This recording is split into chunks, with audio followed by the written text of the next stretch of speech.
I'm Tayla. I currently have 2 foster children. Corey is 11 years old and has been with me 5 months. And then Brian is my LGS son. He's been with me a little over 2 years. I plan to adopt him. And we kind of have a special story, I guess. I had taught special ed for 9 years. And I was getting tired of it and decided, I'm gonna quit teaching and, see where life takes me. The day after I turned in my resignation letter, Brian moved into my school district. He was this frail, ornery, sickly little boy and started calling me mommy his first day of school. So I fought it for like 6 weeks, and then I finally just gave up and said, fine, I'll be your mommy, what do I have to do? Brian is this wild and crazy, full of life. I call him a little boy, but I guess he's technically a young man. Brian loves music and dancing. Any song, it doesn't matter if it's really a dance song or not, he'll find a way to dance to it. He loves his dogs. My dogs that he's now taken over. My dog sleeps in bed with him, curled up with him, not with me, every night. Corey is a fairly neurotypical child, which wasn't at all what I had planned on getting as a placement because of my educational background and only working with kids with disabilities. My biological sibling, my brother, also has multiple disabilities and a seizure disorder. 5 months later, here we are. But it's been better than I hoped it could be. Corey, after the first couple days, got over, oh my God, Brian's so annoying.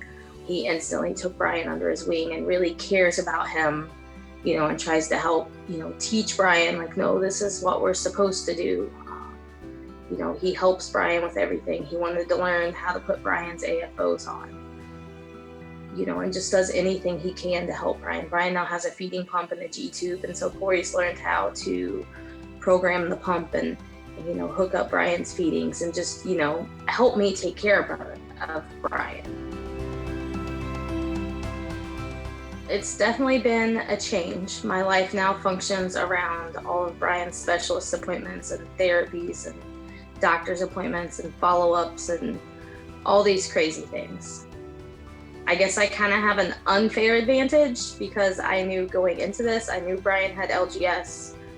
While I was still his teacher, I had done my research to see what LGS is, what it means, all the different variables and factors that go into the diagnosis, because I was trying to figure out how to overcome all these negative behaviors that he had.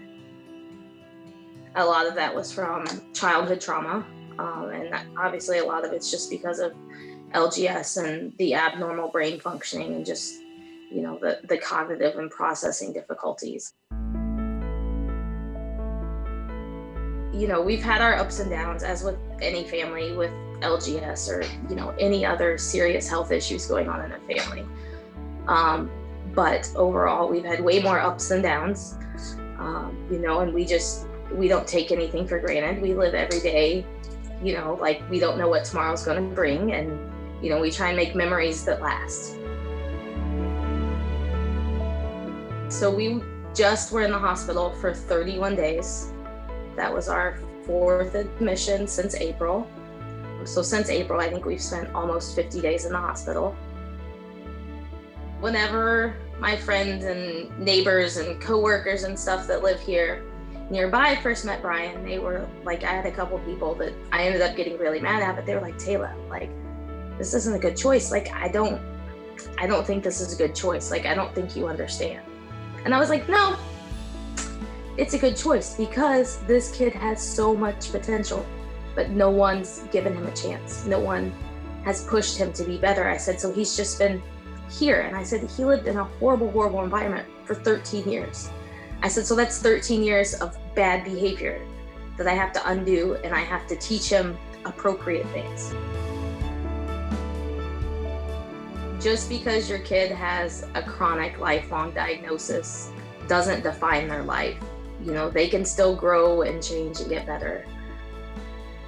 Brian still has daily seizures. I mean, last night I think he had 12 tonic seizures. He's growing, he's improving, he's happy, he loves life. Like those are the things that are important.